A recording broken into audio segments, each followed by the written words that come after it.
মোদি কিন্তু ইতিমধ্যে পালিয়েছে। হ্যাঁ, ককরোচ গ্যাংয়ের কথা বলছিলাম। এখন আবার সেই জুলাই মাসেই মোদি কিন্তু ইতিমধ্যে পালিয়েছে। মানে শেখ হাসিনা জুলাই মাসে পতন, আর শেখ হাসিনার কারণে এখন মোদিরও জুলাই মাসেই পতন। ছাত্র জনতার তুমুল আন্দোলনের মুখে এবার পদত্যাগ করতে বাধ্য হলেন নরেন্দ্র মোদি।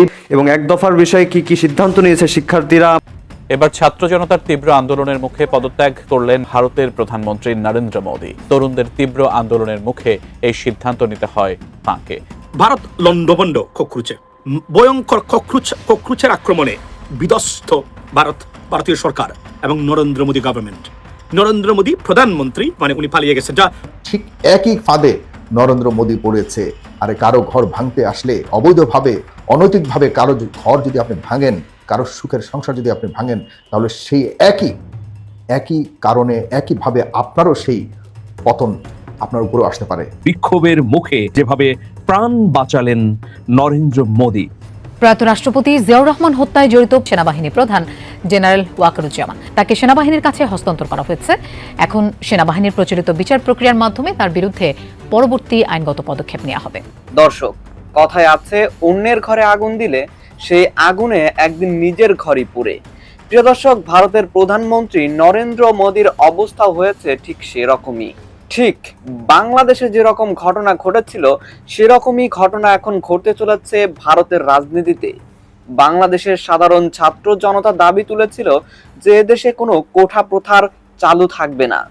প্রিয় দর্শক, তারা কোঠা আন্দোলনকে কেন্দ্র করে গড়ে তোলে তুমুল আন্দোলন। সেই আন্দোলন শেষ পর্যন্ত সরকার পতনের আন্দোলনে গিয়ে থাকে এবং সবশেষে সাবেক প্রধানমন্ত্রী শেখ হাসিনা দেশ ছেড়ে ভারতে পালিয়ে যায়। প্রিয় দর্শক, নরেন্দ্র মোদী বা নরেন্দ্র মোদীর সরকারের বিরুদ্ধে এই মুহূর্তে ছাত্র জনতা নেমেছে তিনটি দাবিকে কেন্দ্র করে। মূলত তারা প্রথমেই চায় শিক্ষামন্ত্রীর পদত্যাগ, কেননা ভারতে রীতিমতো প্রশ্ন ফাঁস করা হচ্ছে এবং এই প্রশ্ন ফাঁসের কারণে তারা শিক্ষামন্ত্রীর পদত্যাগ চেয়ে আন্দোলনে নামে।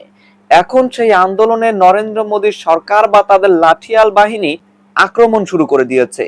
যে আক্রমণের কারণে বাংলাদেশ থেকে শেখ হাসিনা পালাতে বাধ্য হয়েছে, সেই আক্রমণের কারণে এবং সেই জুলাই মাসেই নরেন্দ্র মোদীরও পতন নিশ্চিত হলো। তো প্রিয় দর্শক, এই মুহূর্তে নরেন্দ্র মোদী কোথায় আছেন, তিনি পালিয়ে কোন দেশে গেছেন নাকি তিনি এখনো দেশেই আছেন, প্রিয় দর্শক সবকিছুই জানতে পারবেন আজকের এই ভিডিওটিতে। তো আমি আর বেশি কথা বাড়াবো না। এই ভিডিও শুরুতেই আপনাদের আরো যে ভিডিওগুলোর অংশ বিশেষ দেখিয়ে শুরু করেছিলাম সেই ভিডিওগুলোর বিস্তারিত আলোচনা দেখাবো। তবে তার আগে বলি, যারা এখনো চ্যানেলটি সাবস্ক্রাইব করেননি সকলে চ্যানেলটি সাবস্ক্রাইব করে পাশে থাকা বেল আইকনটি বাজিয়ে দিবেন। আর যারা ইতিমধ্যে সাবস্ক্রাইব করে রেখেছেন তাদের সকলকে অসংখ্য ধন্যবাদ। তো চলুন একটি লাইক দিয়ে আমরা ধারাবাহিকভাবে সবগুলো ভিডিওর বিস্তারিত আলোচনা দেখে আসি। নরেন্দ্র মোদী পালাবে। আজকে ভয়ঙ্কর অবস্থা বিরাজ করছে ভারতের নয়াদিল্লিতে। সংসদ ভবনের চারপাশ ঘিরে ফেলেছে ককরোচ জনতা পার্টি। যে কোনো মুহূর্তে যেভাবে আমরা শেখ হাসিনার ফাঁদে পড়েছিলাম, ঠিক একই ফাঁদে নরেন্দ্র মোদী পড়েছে। আরে কারো ঘর ভাঙতে আসলে অবৈধভাবে, অনৈতিকভাবে কারো ঘর যদি আপনি ভাঙেন, কারো সুখের সংসার যদি আপনি ভাঙেন, তাহলে সেই একই কারণে একইভাবে আপনারও সেই পতন আপনার উপরেও আসতে পারে। যা আপনার চারপাশ দিয়ে যায় তা একদিন না একদিন আপনার কাছেও আসতে পারে। এই ভারত আশপাশে যতগুলি দেশ আমাদের গণতান্ত্রিক দেশগুলি ছিল, সবগুলি দেশকে নিয়ন্ত্রণ এবং শোষণের নামে কিভাবে গণতন্ত্রকে সম্পূর্ণ পদদলিত করে শুধুমাত্র নিজের দেশের জন্য তারা, নিজেদের স্বার্থের জন্য তারা কাজ করেছে। আমাদের বাংলাদেশের 1971 সালের মহান স্বাধীনতার পর এই বাংলাদেশকে কখনোই স্বাধীনতার স্বাদ তারা নিতে দেয়নি। আমাদেরকে বহুল অংশে বিভক্ত করে রেখেছে। আমরা এখন একইভাবে দেখতে পাচ্ছি এই ভারতও কিন্তু অনেক ইতিহাস, আমি সেদিকে যাচ্ছি না, এই ভারতে কিন্তু একই অবস্থার মুখাপেক্ষি হতে যাচ্ছে। এবং কংগ্রেসেরও কিন্তু সামনে ভালো দিন নেই। বিজেপির পতন হলে যে কংগ্রেস এসেই একদম সবকিছু করে ফেলতে পারবেন না, আপনাদের মনে রাখতে হবে জেনজির উত্থান ভারতে হয়ে গেছে। এখন আমাদের উচিত, যারা বাংলাদেশে এই মিডিয়াগুলি, আমাদের যে বাংলাদেশের মিডিয়াগুলি রয়েছে, এদের এখন আমরা পরীক্ষা করতে চাই। যেই ভারতীয় মিডিয়া আমাদের দেশের আভ্যন্তরীণ বিষয় নিয়ে সার্বক্ষণিক এই 24 আন্দোলনের সময় নরেন্দ্র মোদীর যত মিডিয়া ছিল, সব মিডিয়া কিন্তু আমাদের এই আন্দোলনকে টার্গেট করে স্বৈরাচারের পক্ষপাতিত্ব করে এই আন্দোলনকে নস্যাৎ করবার জন্য, আমাদের 24 আন্দোলনকে নস্যাৎ করবার জন্য তারা সরাসরি হস্তক্ষেপ করেছে। ভারতের যে কি যেন একটা আছে না, ময়ূরপঙ্খী, সে তো সরাসরি মানে এগুলির জন্য তাকে, সে তো লক্ষ লক্ষ কোটি কোটি টাকা পেয়েছে। ভারতের একটা বিতর্কিত অর্ণব গোস্বামী, একটা রিপাবলিকান টেলিভিশনের সে প্রধান, সে প্রতিনিয়ত আমাদের দেশ নিয়ে পড়েছিল। তার যত উইংস ছিল সবাই আমাদের এই দেশের আভ্যন্তরীণ বিষয় নিয়ে হস্তক্ষেপ করেছে। আর আমাদের দেশের যারা এখন বর্তমানে মিডিয়াগুলি রয়েছে, এই মিডিয়াগুলি কি ভূমিকা পালন করছে আপনারা বলুন। আপনাদের কাছে এই গুরুত্ব প্রশ্ন আমি রাখছি।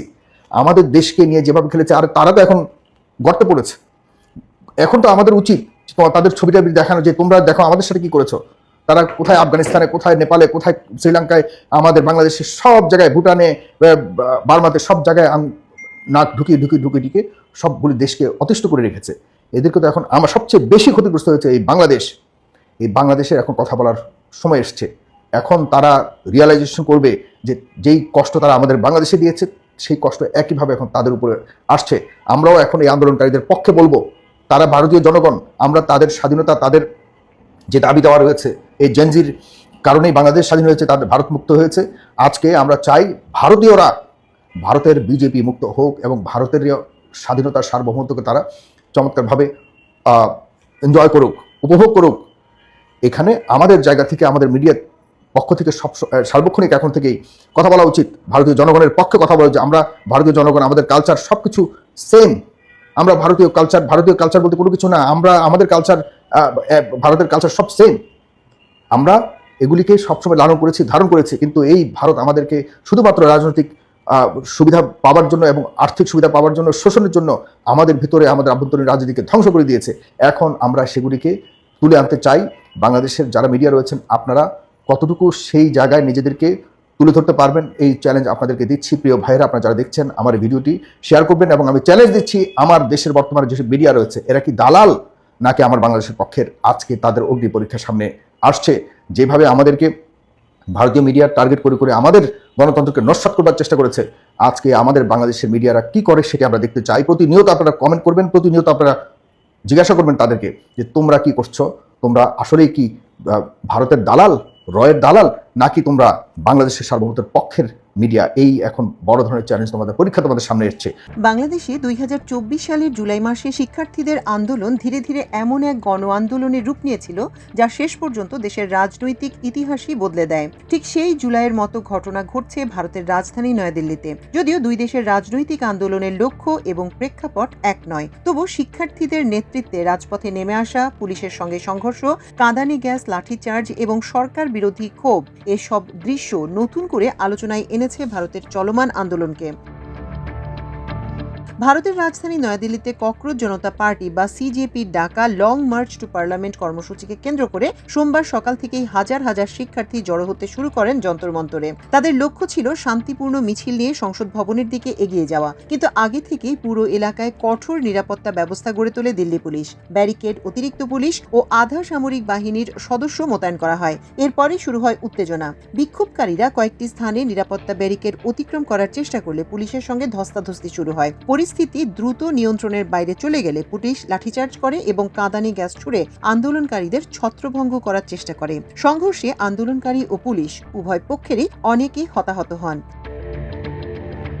ভারতীয় সংবাদ মাধ্যম ইন্ডিয়া টুডের তথ্য অনুযায়ী সংঘর্ষের ঘটনায় দিল্লি পুলিশ এবং নিরাপত্তায় নিয়োজিত আধা সামরিক বাহিনীর সদস্য সহ 50 জনেরও বেশি নিরাপত্তা কর্মী আহত হয়েছেন। একই সঙ্গে 70 জনের বেশি বিক্ষোভকারীকে আটক করা হয়েছে। পুলিশ জানিয়েছে, বিভিন্ন ঘটনা ঘটে যাওয়ার ভিত্তিতে পৃথক পৃথক মামলা করা হচ্ছে। সিসিটিভি ফুটেজ এবং মোবাইল ফোনে ধারণ করা ভিডিও বিশ্লেষণ করে কারা সহিংসতায় জড়িত ছিলেন সেটিও খতিয়ে দেখা হচ্ছে।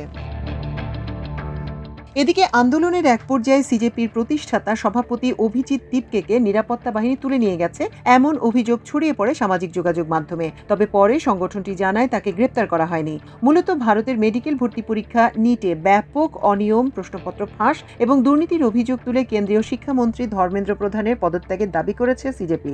আন্দোলনকারীদের অভিযোগ, ভবিষ্যৎ নিয়ে স্বপ্ন দেখা লাখো শিক্ষার্থীর সঙ্গে অন্যায় করা হয়েছে, অথচ সরকার কার্যকর কোনো জবাবদিহি নিশ্চিত করতে পারেনি।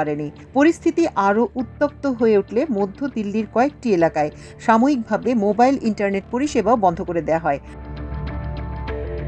অন্যদিকে সিজেপি তাদের সমর্থকদের উদ্দেশ্যে জরুরি বার্তায় শান্ত থাকার আহ্বান জানায়। তারা বলে, বিভিন্ন স্থানে আটকে দেয়া হলেও কোনো ধরনের সহিংসতায় না জড়াতে এবং শান্তিপূর্ণ অবস্থান বজায় রাখতে। উল্লেখযোগ্য বিষয় হলো, এই কর্মসূচির আগের দিনই দিল্লি পুলিশ পদযাত্রার অনুমতি বাতিল করে এবং পুরো এলাকায় 144 ধারা জারি করে, অর্থাৎ 5 বা তার বেশি মানুষের জমায়েত নিষিদ্ধ করা হয়। কিন্তু সেই নিষেধাজ্ঞা উপেক্ষা করে হাজার হাজার শিক্ষার্থী পথে নেমে আসেন। এরই মধ্যে সিজেপির একটি প্রতিনিধি দল সোমবার দেশটির স্বাস্থ্যমন্ত্রী এবং বিজেপির সাবেক সভাপতি জগৎ প্রকাশ নাড্ডার সঙ্গে বৈঠক করেছে। সিজেপির মুখপাত্র আশুতোষ রাঙ্কা জানান, নাড্ডা তাদের দাবিগুলো নিয়ে সরকারের শীর্ষ নেতৃত্বের সঙ্গে আলোচনা করার জন্য কিছু সময় চেয়েছেন। সিজেপি সরকারের কাছে 3টি প্রধান দাবি তুলে ধরেছে: সমাজকর্মী সোনম ওয়াংচুকের নিঃশর্ত মুক্তি, কেন্দ্রীয় শিক্ষামন্ত্রী ধর্মেন্দ্র প্রধানের পদত্যাগ বা অপসারণ এবং নিট ইউজির প্রশ্নপত্র ফাঁসের ঘটনার পর আত্মহত্যা করা শিক্ষার্থীদের পরিবারের জন্য 1 কোটি রুপি ক্ষতিপূরণ। রাঙ্কা সামাজিক যোগাযোগ মাধ্যম এক্সে লিখেছেন, নাড্ডা তাদের দাবিগুলো নিয়ে সরকারের নেতৃত্বের সঙ্গে আলোচনা করবেন। এদিকে হামলার নিন্দা জানিয়ে আন্দোলনের প্রতি প্রকাশ্যে সমর্থন জানিয়েছেন ভারতের বিরোধী দলীয় নেতা রাহুল গান্ধী।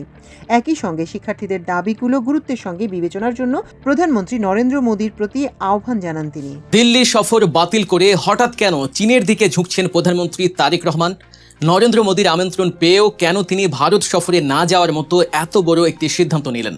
অন্যদিকে দেশের ভেতরেই বা কেন তাকে রাতের বেলা ঢাকার বাইরে থাকতে কড়াভাবে নিষেধ করছেন প্রবীণ রাজনীতিকরা? বরিশালে গাড়ি বহরে ইটের টুকরো পড়ার ঘটনা কি নিছকই কোনো দুর্ঘটনা, নাকি এর পেছনে লুকিয়ে আছে কোনো গভীর ষড়যন্ত্র? রাজীব গান্ধী বা শিনজো আবের মতো ভয়াবহ কোনো পরিণতির দিকে কি এগিয়ে যাচ্ছেন তিনি? দেশের ভূরাজনীতি এবং সরকার প্রধানের জীবনের নিরাপত্তা নিয়ে আজ আমরা এমন কিছু সমীকরণ মেলাবো যা হয়তো এর আগে কেউ ভাবেনি। প্রধানমন্ত্রী হিসেবে দায়িত্ব নেওয়ার পর ভারতের প্রধানমন্ত্রী নরেন্দ্র মোদীর কাছ থেকে দিল্লি সফরের আমন্ত্রণ পেয়েছিলেন তারেক রহমান। খুব দ্রুতই তার ভারত সফরে যাওয়ার কথা ছিল, কিন্তু হঠাৎ করেই দৃশ্যপট বদলে যায়। কূটনৈতিক ও ভূরাজনৈতিক নানা সমীকরণে আপাতত ভারত সফরে যাচ্ছেন না তিনি। কিন্তু কেন এই মুহূর্তে দিল্লি সফরকে স্পর্শকাতর ও চ্যালেঞ্জিং মনে করছে ঢাকা? এর পেছনে কি শুধুই চীনের ফ্যাক্টর, নাকি ভারতের হাসিনা কার্ড? রাজনৈতিক ও আন্তর্জাতিক বিশ্লেষকদের মতে এই মুহূর্তে প্রধানমন্ত্রী তারেক রহমানের ভারত সফরে না যাওয়ার সিদ্ধান্তটি অত্যন্ত যৌক্তিক। এর পেছনে মূলত 3টি বড় সমীকরণ কাজ করছে। প্রথম সমীকরণটি হলো আস্থার চরম সংকট ও গঙ্গা চুক্তি। আগামী ডিসেম্বরেই শেষ হচ্ছে বহুল আলোচিত গঙ্গা পানি বন্টন চুক্তি। নতুন চুক্তি না হওয়া পর্যন্ত বর্তমান চুক্তিটি বহাল রাখতে ঢাকার পক্ষ থেকে ভারতকে অনুরোধ জানানো হলেও দিল্লি তাতে এখন পর্যন্ত কোনো ইতিবাচক সাড়া দেয়নি। ফলে দুই দেশের সরকার প্রধানের সফরের জন্য যে ন্যূনতম আস্থার পরিবেশ দরকার তা এখন পুরোপুরি অনুপস্থিত। দ্বিতীয় সমীকরণ হলো দিল্লির চাপ প্রয়োগের নীতি ও সীমান্তে উত্তেজনা। বাংলাদেশের নতুন সরকার দায়িত্ব নেওয়ার পর দ্বিপক্ষীয় সম্পর্কের নতুন যাত্রা শুরুর কথা দিল্লি মুখে বললেও বাস্তবে তার কোনো প্রতিফলন নেই। উল্টো পুশ ইনের মাধ্যমে সীমান্ত উত্তেজনা তৈরি এবং বাংলাদেশের অভ্যন্তরীণ ইস্যুতে অযাচিত হস্তক্ষেপের চেষ্টা স্পষ্টভাবেই দেখা যাচ্ছে। তৃতীয় এবং সবচেয়ে গুরুত্বপূর্ণ সমীকরণটি হলো ভারতের হাসিনা কার্ড এবং বাংলাদেশকে অস্থিতিশীল করার চেষ্টা। গত 10 জুলাই শেখ হাসিনা আন্তর্জাতিক সংবাদ মাধ্যম রয়টার্সকে দেয়া এক সাক্ষাৎকারে ঘোষণা দেন আগামী ডিসেম্বরেই তিনি কর্মী সমর্থকদের নিয়ে বাংলাদেশে প্রবেশ করবেন। বিশ্লেষকদের মতে বিগত সরকারের মতো বর্তমান তারেক রহমান সরকারকেও চাপিয়ে ফেলতে দিল্লি আবারও হাসিনা কার্ড ব্যবহার করে বাংলাদেশকে অস্থিতিশীল করতে চাইছে। আর এই বিষয়টি কোনোভাবেই মেনে নিতে পারেননি প্রধানমন্ত্রী তারেক রহমান। এই দিল্লি সফর বাতিলের পেছনে আরও একটি বড় সমীকরণ হলো বাংলাদেশের সাম্প্রতিক চীন সফর। জাতীয় স্বার্থ ও ভূরাজনীতির সমীকরণ মাথায় রেখে প্রধানমন্ত্রী তারেক রহমান তার প্রথম বিদেশ সফরে মালয়েশিয়া ও চীনে যান। আর এতেই মারাত্মক ক্ষুব্ধ হয় দিল্লি। ভারতীয় গণমাধ্যম ও থিঙ্ক ট্যাঙ্কগুলো বলতে শুরু করে তারেক রহমান ভারতকে পাশ কাটিয়ে চীনের দিকে ঝুঁকছেন। এমনকি ভারতের সাবেক হাইকমিশনার বিনা সিক্রিও এ নিয়ে প্রকাশ্যেই ক্ষোভ প্রকাশ করেছেন। তবে চীনও এই ক্ষেত্রে চুপ থাকেনি। বেইজিংয়ের মুখপাত্র দ্য গ্লোবাল টাইমস ভারতের এই মনোভাবকে সোজাসুজি দাদাগিরি বলে আখ্যা দিয়েছে। চীনের প্রেসিডেন্ট শি জিনপিং স্পষ্ট বার্তা দিয়েছেন যে বাংলাদেশে যে কোনো ধরনের বিদেশি হস্তক্ষেপ চীন প্রত্যাখ্যান করবে। মোংলা বন্দর ও তিস্তা প্রকল্পে চীনে যুক্ত হওয়ার সম্ভাবনা দিল্লির উদ্বেগ আরও বাড়িয়ে দিয়েছে। বিশ্লেষকদের মতে চীনের সাথে যে আস্থা তৈরি হয়েছে তা ধরে রাখা এখন বাংলাদেশের জাতীয় স্বার্থ ও নিরাপত্তার জন্য বেশি জরুরি। দিল্লি সফরকে আপাতত দূরে সরিয়ে রেখে ঢাকা এখন বিকল্প ও ভারসাম্যমূলক কূটনীতির দিকে হাঁটছে। চলতি বছরে প্রধানমন্ত্রী তারেক রহমান ভারত সফরের সম্ভাবনা একেবারেই ক্ষীণ। তার বদলে ঢাকার সামনে রয়েছে নতুন রোডম্যাপ। আগামী সেপ্টেম্বর মাসের শেষের দিকে জাতিসংঘের সাধারণ অধিবেশনে যোগ দিতে নিউ ইয়র্কে যাচ্ছেন প্রধানমন্ত্রী। এরপর জাপান সফর। জাপান সরকার যত দ্রুত সম্ভব প্রধানমন্ত্রীকে টোকিওতে দেখতে চায়। আগামী 12 আগস্ট ঢাকায় বাংলাদেশ জাপান পররাষ্ট্র সচিব পর্যায়ের বৈঠকে সফরের চূড়ান্ত রূপরেখা তৈরি হয়। পাশাপাশি সৌদি যুবরাজ মোহাম্মদ বিন সালমান ইতিমধ্যেই প্রধানমন্ত্রী তারেক রহমানকে আনুষ্ঠানিক আমন্ত্রণ জানিয়েছেন। খুব শিগগিরই সৌদি পররাষ্ট্রমন্ত্রী ঢাকা সফর বা নিউ ইয়র্কে দ্বিপাক্ষিক বৈঠকের মাধ্যমে এই সফরের তারিখ চূড়ান্ত হবে। কূটনীতিবিদদের মতে চীন সফরের পর জাপান ও সৌদি আরব সফর হবে বাংলাদেশের কৌশলগত ভারসাম্য রক্ষার ক্ষেত্রে অত্যন্ত যুগান্তকারী সিদ্ধান্ত। ভারত ছাড়া যে বাংলাদেশকে বিশ্বাস করা যায় না, দিল্লির এই অহংকার ভেঙে দিয়ে তারেক রহমান প্রমাণ করেছেন যে আন্তর্জাতিক অঙ্গনে তার গ্রহণযোগ্যতা কতটা প্রবল। তবে আন্তর্জাতিক কূটনীতির এই জটিল সমীকরণ মেলানো চেয়েও বর্তমানে দেশের ভেতরে সবচেয়ে বড় যে প্রশ্নটি সামনে এসেছে তা হলো স্বয়ং প্রধানমন্ত্রীর নিরাপত্তা। ক্ষমতার দেয়াল যত উঁচু হয় মানুষ তত দূরে সরে যায়, কিন্তু প্রধানমন্ত্রী তারেক রহমান এই দেয়াল ভেঙে মানুষের ভিড়েই হাঁটতে চাইছেন, মিশতে চাইছেন সাধারণের সাথে। নিরাপত্তার বৃত্ত ভেঙে তিনি ঢুকে পড়তে চাইছেন জনগণের মনে। কিন্তু ইতিহাস বারবার মনে করিয়ে দেয়, রাষ্ট্রনেতার প্রতি ভালোবাসা যত বাড়ে তাকে ঘিরে নিরাপত্তা ঝুঁকিও তত বেড়ে যায়। আন্তর্জাতিক অঙ্গনে ভারতের রক্তচক্ষু উপেক্ষা করে স্বাধীন পররাষ্ট্রনীতি গ্রহণ এবং দেশের ভেতরে সাধারণ মানুষের সাথে মিশে যাওয়ার এই যে প্রবণতা, সব মিলিয়ে তারেক রহমান এখন এক অদৃশ্য খাদের কিনারায় দাঁড়িয়ে আছেন। একদিকে দিল্লির চাপ, অন্যদিকে দেশের ভেতরে লুকিয়ে থাকা অদৃশ্য শত্রু। এই দুই চ্যালেঞ্জ মোকাবিলা করে তারেক রহমান কি পারবেন একটি নতুন বাংলাদেশের নেতৃত্ব দিতে? আপনার কি মনে হয়? কমেন্ট করে আমাদের জানান। দর্শক, আমি আশা করছি আপনারা সকলে অত্যন্ত মনোযোগ সহকারে সবগুলো ভিডিও দেখেছেন। এমনকি দর্শক, যদি এই ভিডিওগুলো সম্পর্কে আপনাদের কোনো মতামত থেকে থাকে তাহলে তো অবশ্যই জানাবেন। দর্শক, নিউজটি শেষ করছি এখানেই, ফিরছি পরবর্তী নিউজে নতুন কোনো টপিকে। আল্লাহ হাফেজ।